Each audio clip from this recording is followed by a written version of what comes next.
I work the night shift, and my wife works the day shift. Her workplace mostly has male colleagues, so she spends more time with them.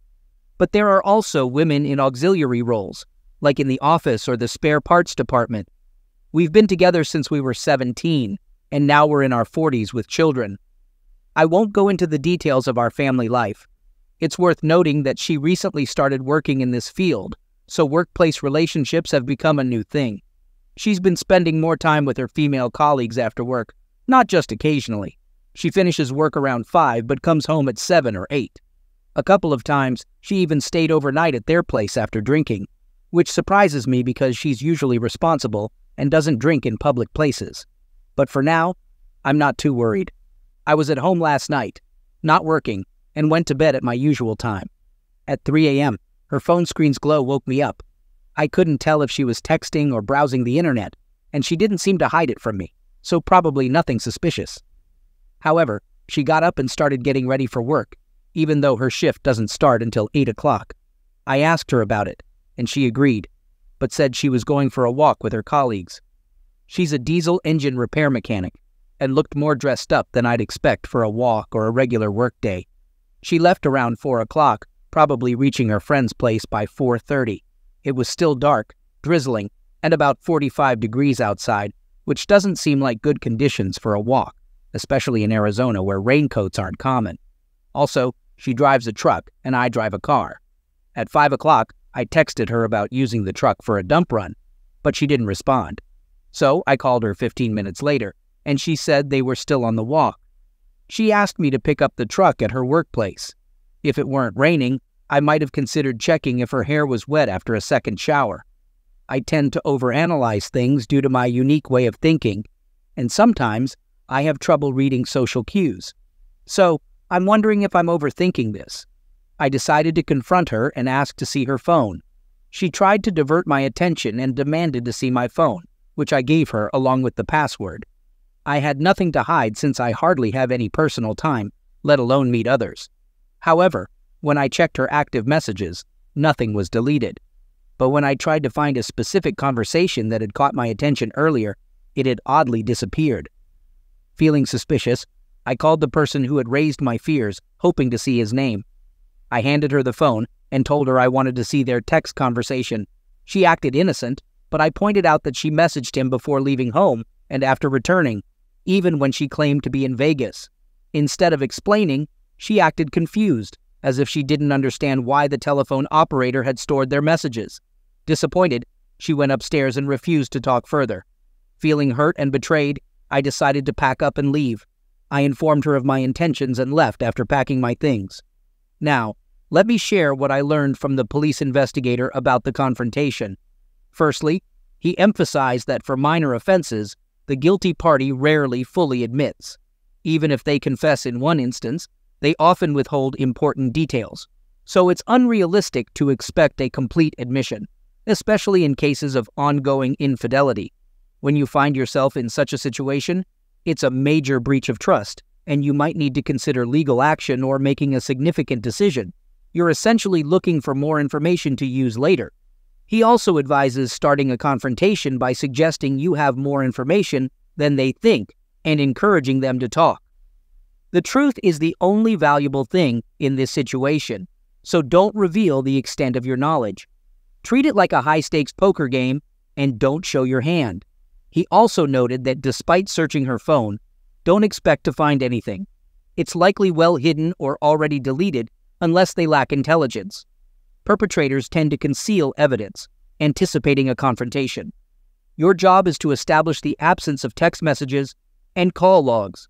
To provide evidence, it's crucial to obtain records of text messages and calls from your telecom operator and check for gaps in dates and times.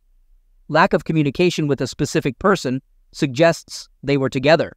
In these moments, make them believe you have the information while concealing its limitations. Obtaining direct evidence of their wrongdoing is often challenging.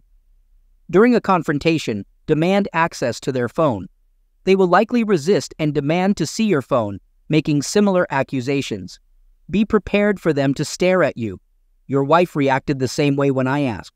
She claimed not to know my password and insisted I reveal it. Remember that the guilty parties fear being discovered and are more concerned about what you might find on their phone than what they might find on yours. Pay attention to their willingness to disclose information relevant to you. In my case, my wife showed very little interest. She barely looked at the messages and didn't even check the photo gallery where questionable content is usually found. Instead, she was more focused on the phone in my hand as I casually scrolled through a list of harmless text conversations. She even said, "See, I don't know what you think I'm up to." To continue my investigation, I opened the phone app, entered the suspect's number, and tapped on the SMS icon. To my surprise, there were no messages. I went back to the contact and showed it to her, asking about the missing messages. She replied that they never communicated. I disagreed and informed her that in just the past month, she had exchanged over 900 messages with him. I pressed her to reveal where those messages had gone. Initially, she pretended to be innocent, but deep down, she likely knew that the number I provided was accurate. Reluctantly, she admitted she had deleted them, but didn't disclose the whole truth. It turned out those messages were about her wanting a divorce, which she wasn't ready to tell me yet. I didn't give away too many details, like how far my suspicions had gone. Instead, I provided enough information to instill confidence and make it clear that I had full knowledge of the situation.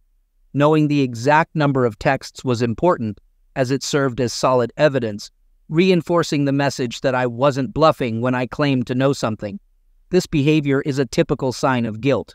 When someone is caught in a tough spot, they often try to dodge and use various tactics to avoid responsibility. To deflect blame, they often offer explanations about their whereabouts. However, it's crucial to closely scrutinize the information they provide. If their explanations are vague and seem forced, it's important to persistently seek more details. Many false explanations are created with little planning and can easily fall apart with further investigation. While they may provide some information about going to a bar with friends, it will likely lack specific details, such as a heated argument or who won a game of darts. Innocent spouses typically willingly share details of a pleasant evening with friends. Guilty ones, on the other hand, wonder why you're so interested in their activities. Remember, they're anticipating a confrontation and are already thinking about how an innocent person would act in this situation, crafting a plausible version. This idea applies even to drawing attention to themselves. When our oldest daughter had a conflict with my wife, she later told me, she had two reasons for this. First, she wanted to steer the conversation in the right direction in case our daughter turned to me. Secondly, culprits often think that by putting themselves at the center of attention, the focus will eventually fade. Looking back, I realized I made a mistake by not asking why our daughter came to that conclusion. I should have asked her to clarify what she said that led to that conclusion. Looking back, I should have taken the initiative and called my daughter myself. It's worth considering how an innocent spouse would respond when accused by someone else. They would likely be happy to provide unsolicited detailed explanations because they have a clear conscience. Now, let's think about how an innocent person would behave. They might be annoyed by a request to see their phone since they still expect some privacy, but in the end, they would hand over the phone without much resistance. In all likelihood, they'd be genuinely puzzled at first. Honest individuals don't try to mislead or deceive others. It's also important to note that the most convincing lies often contain elements of truth. In my wife's case, she claimed to have spent time alone in a tattoo parlor getting sketches. However, when she returned home, she didn't bring any sketches or take pictures of them. Moreover, she said very little about the experience and only showed me some design ideas from the internet. She said the appointment was at 1 p.m., but she left our house at 11:30 a.m., so it only took her 45 minutes to get to the tattoo parlor.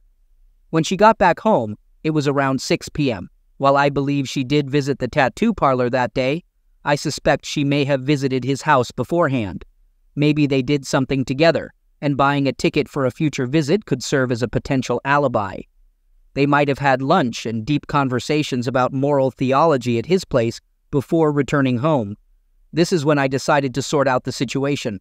So it's important to note that a simple alibi doesn't always explain every detail. She mentioned difficult traffic but didn't provide any specific details, like a blue Honda overturning. She also mentioned going to Home Depot to look for lifting belt rings but returned empty-handed, indicating an unsuccessful trip. There are other details he taught me, but I can't recall them all now. I'll report them as soon as I can. She continues to maintain a relationship with him, and it seems unlikely that things will work out between us. I've come to terms with the fact that my anger issues played a significant role in her distancing herself, but I'm actively working on improving myself and have made progress. Although she never admitted to cheating, I'm ready to forgive considering my part in this situation. She said our relationship has no hope, but she offered cohabitation for the sake of our children. I have concerns about the terms of cohabitation, as it appears to be a compromise driven by her hidden fears. In response, I offered her a divorce, if that's what she really wants. However, since she hasn't mentioned it, I take it as a clear sign that she doesn't want a divorce. There's a possibility she's starting to soften her stance. As evidence, we recently went out for dinner with the kids, and she was friendly. We even had a pleasant conversation, and she maintained eye contact. At that time, I genuinely thought that the walls around her heart were starting to thaw. But things took a different turn on the way back home. She made a subtle comment, seemingly to remind herself that she no longer loves me. People often say it's easy to walk away from a cheater, but when you share children, the pain of betrayal runs deep. The life I knew was closely tied to our shared existence. Those who believe I'm showing weakness can see themselves as victorious. However, this morning, I woke up to find her gone. I know where she is, even without knowing where he is. I know his address. I took some photos of her truck in his garage earlier, although I'm not quite sure why I felt the need to do that. Maybe it was to understand her emotional state. When I arrived at their place, I initially spotted only his car in the driveway. To my surprise, her car was nearby. Unaware of my presence, she texted me, asking if we needed any household supplies like garbage bags. I replied that we were out of groceries, and using the opportunity, I asked if she could buy cream for me. While pretending to be confident about her location, I didn't react at first. Soon, I noticed him driving his car out of the driveway, and her car was parked in reverse. It was clear they left together. I walked up to the door, intending to ring the bell, but got no response. In an attempt to initiate a conversation, I messaged her, asking if she had received the mentioned letter. She said she hadn't seen it, and I shared its contents with her. After that, she expressed willingness to discuss the matter. Later, when she texted me that she was at Costco, I immediately replied that I knew she wasn't there. About 45 minutes later, I received a message with a photo of a familiar Costco building. It was evident she had just arrived and was creating a story. Choosing not to give in to persuasion, I asked her to send a photo of her truck if she wanted me to believe her. She calmly replied that she honestly didn't care about convincing me. At that moment, I had to acknowledge her good intentions. She might have been trying to shield me from more emotional pain. Perhaps she even feared my reaction, which made me feel regretful. However, the constant lies were causing more distress than the unfiltered truth. In an effort to confirm her words, she sent me a photo of herself inside a Costco store. Despite receiving this evidence, I chose not to respond, allowing the weight of her deception to linger in silence. I'm in a state of deep internal turmoil, contemplating those moments when, in fits of anger, I contemplated leaving her and our children. Though I'm determined not to repeat such behavior, I admit that I'm now at a point where I'm ready to explore a new path to extricate myself from this situation. Yesterday, I had a consultation with an attorney, and we discussed the current situation. Following my therapist's advice, I made a deliberate choice not to rush into decisions while my emotions are still running high. Instead, I opted to wait and carefully consider the available options. Currently, my soon-to-be ex-wife and I continue to live together for the sake of our children. It's not an easy arrangement, as I often feel financially burdened supporting the household while she's involved with another man.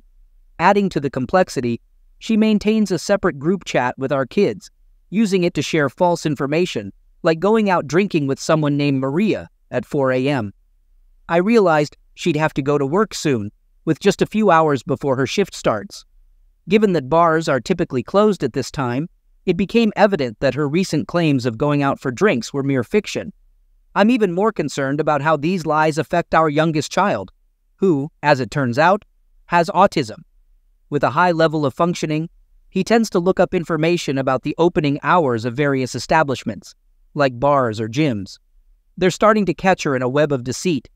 If she can continue deceiving me without consequences, the repercussions of her dishonesty now extend to our children. But after a few quiet nights, I've reached a point where her actions no longer keep me awake at night. I've already consulted with a lawyer who informed me that with shared custody, the alimony I'll have to pay amounts to only $42 a month. My wife doesn't want to sell our family home, and it's evident that she can't buy it from me or acquire it on her own. However, according to my lawyer, if I decide to sell the house, then it will indeed be sold. This realization puts me in a somewhat challenging position. I have considerably more savings than she does, which puts my property at risk of being divided equally. Nevertheless, there are some investments and shares in the company that haven't fully matured yet. The lawyer assures me that these assets can be protected because there's still some ambiguity surrounding them. Furthermore, the lawyer suggested I could safeguard all my assets by using the house as leverage in negotiations. If I decide to contribute only half of the house payments until our children reach adulthood in 5 years, I can negotiate an equal share of future assets. By using this as a trump card, I can preserve my savings. So the situation has effectively turned into a real estate transaction. On a personal level, I have to admit that I succumbed to the stress of sleep deprivation and overwhelming grief, which led me to attempt reconciliation with an unfaithful wife. I began begging her desperately, as a person lacking self-respect. About 2 weeks ago, I reached a breaking point and had to leave work early because I couldn't concentrate properly. At that moment, I hoped her car would still be parked outside the house, and that maybe a spark of affection for me would rekindle in her heart. Looking back, I now understand how crucial it is in such circumstances never to let myself appear as a fool. I tried to initiate a conversation with her, but my efforts were futile, and I couldn't help but feel pitiful. It seemed my pleas went unanswered. Sunday came and went, and I had no particular place to be. I informed her that I wouldn't be home until the workday started, giving her the opportunity to be with the kids while I was away. After buying pizza for the kids, she left again. Feeling lost and unsure of what to do, I sat in the car, browsing various internet forums and getting distracted by other things. For reasons I can't entirely explain, I ended up downloading Tinder and setting up a profile. My initial intention wasn't to seek a chance encounter, so I mindlessly swiped left on all the profiles that caught my eye. However, I did strike up a conversation with one girl, though it didn't really pique my interest. The next morning after work, I stumbled upon another profile and, despite my uncertainty, impulsively swiped right. To my surprise, we hit it off right away, and she greeted me with a message, "Hello, handsome."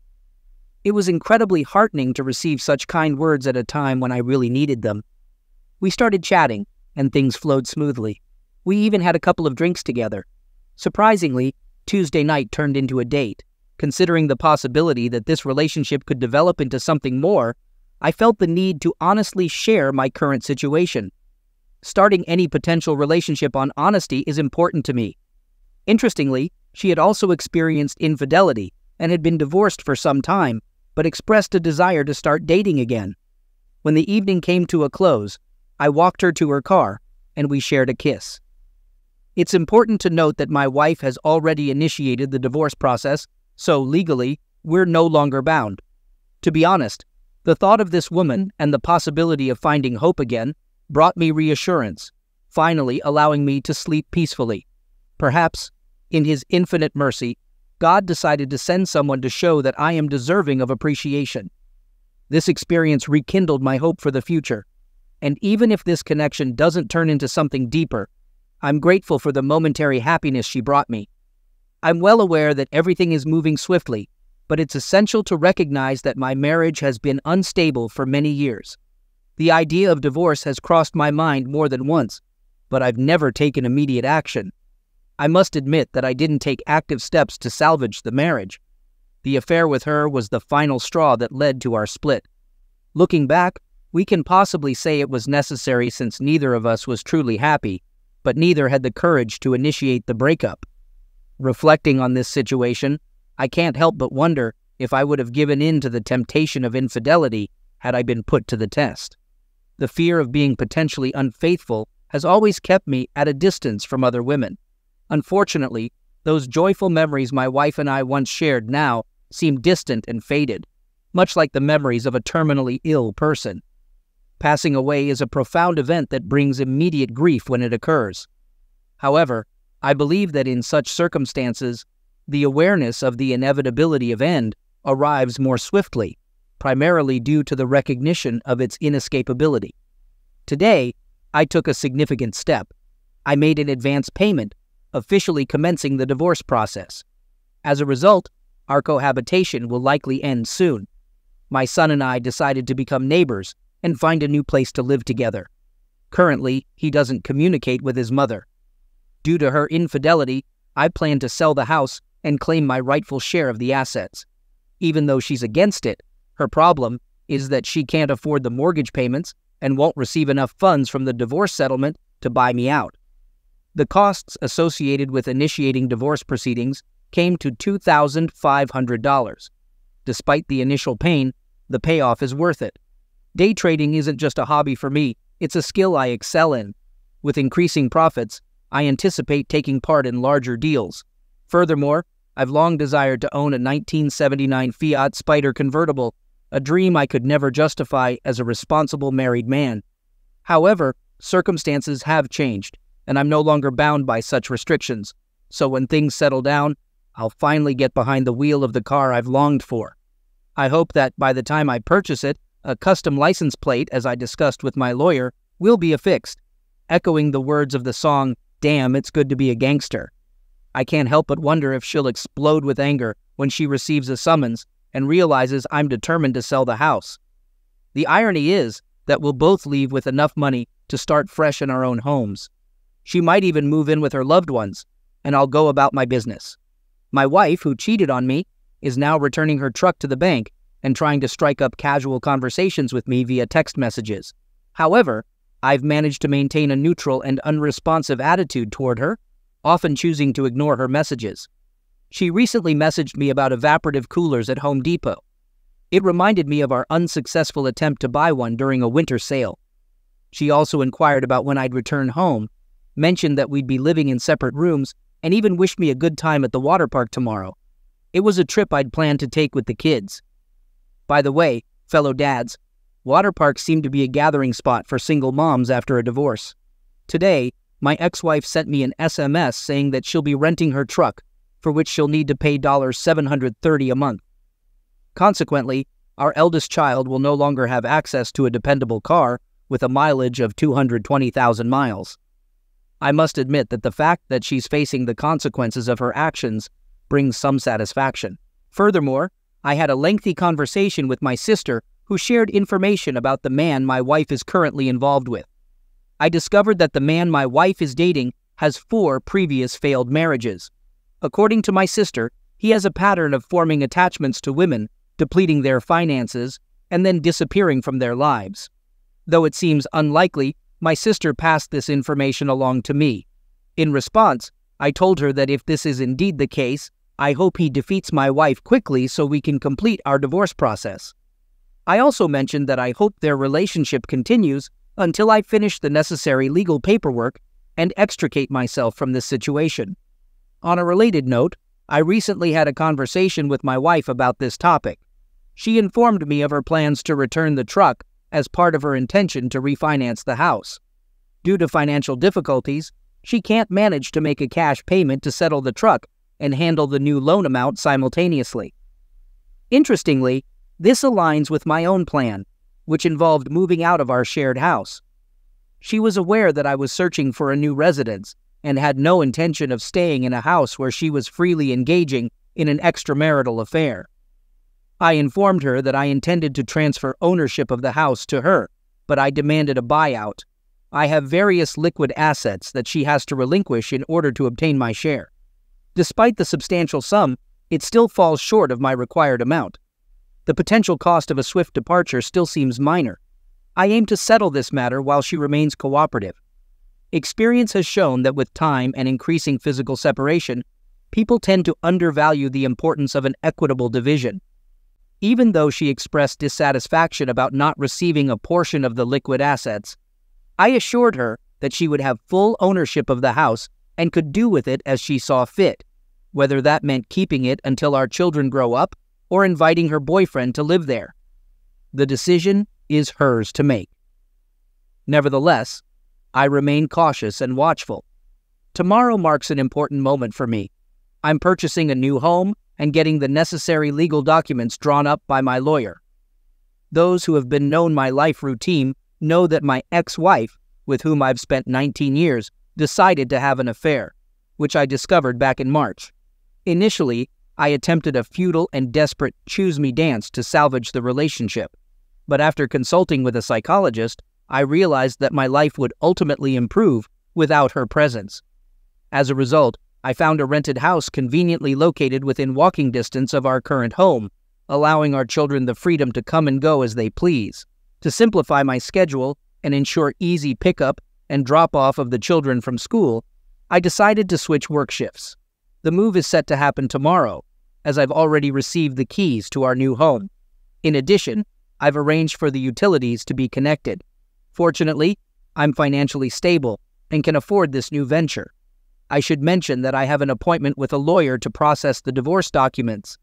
My future ex-wife and I reached an agreement via email, and the lawyer will use this agreement as a template for the legal documents. If all goes well, we'll be able to sign everything during the meeting and then patiently wait for the required waiting period. If things progress smoothly, I expect to receive a divorce decree sometime in late June or early July. It may not be as much as I'd like, but I believe my mental well-being is worth it. Regarding my job, I still have a few restricted shares, the rights to which will vest in the future. Fortunately, our agreement states that my future ex-wife waives any claim to these shares if I choose to stay in my current position. These shares can be quite valuable.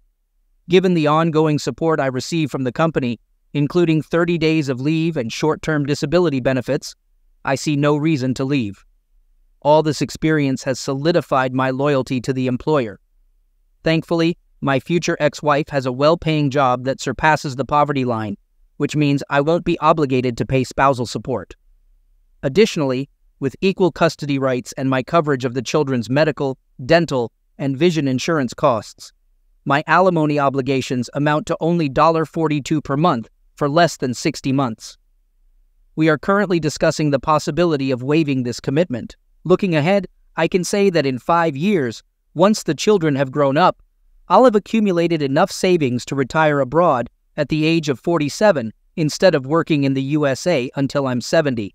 Feeling trapped in my marriage, I realized that I was squandering money on extravagant houses and unnecessary material possessions that held little true value for me. In a way, living on the other side of the world from my future ex-wife has presented an unexpected advantage. While my heart may be broken at the end of this relationship, I don't want it to define me or rob me of the ability to love.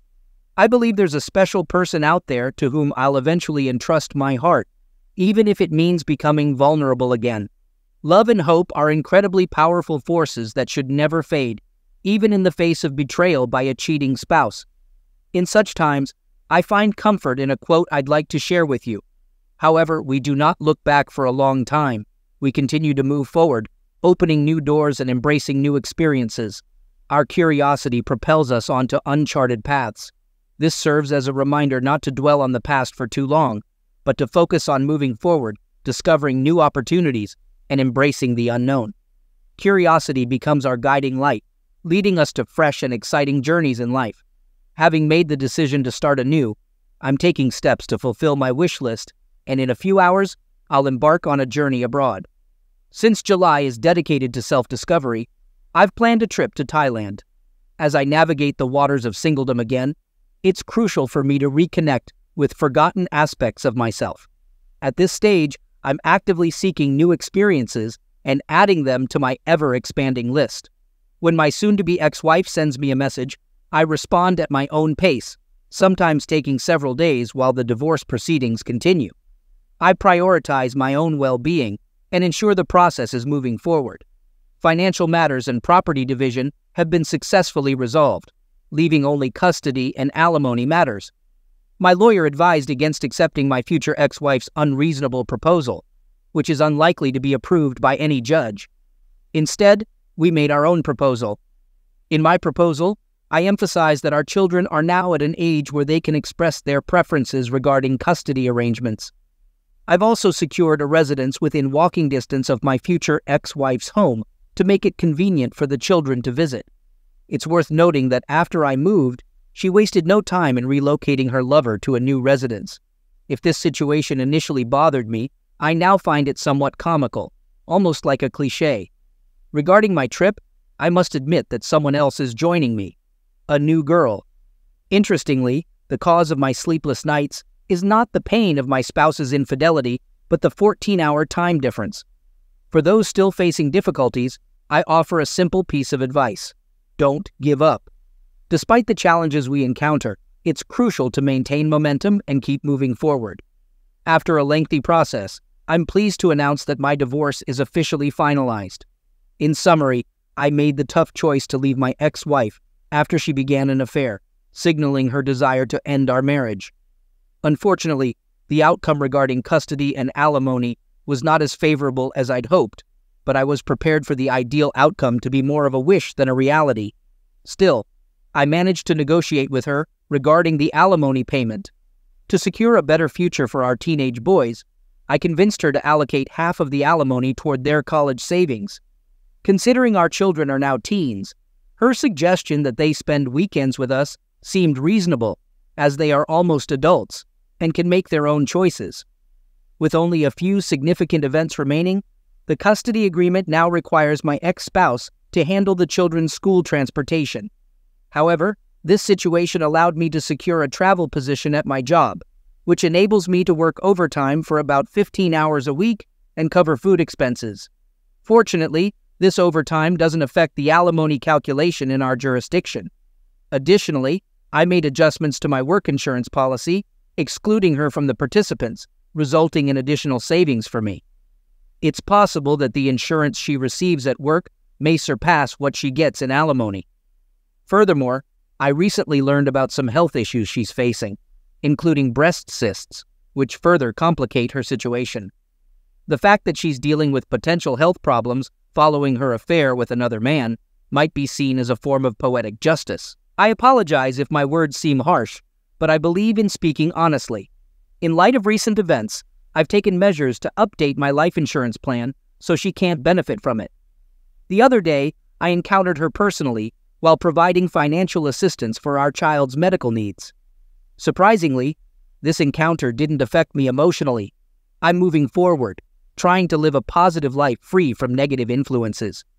My advice to those just starting on this challenging path is not to lose hope. Remember that there's light at the end of the tunnel and brighter days lie ahead. I must admit that in the initial stages, I acted disrespectfully, begging her to return and displaying a lack of confidence and composure. It even led to me taking temporary leave from work and facing other problems. However, I can confidently say that it's possible to survive. It may not be easy, but it's achievable. It seems like karma's wheels are beginning to turn.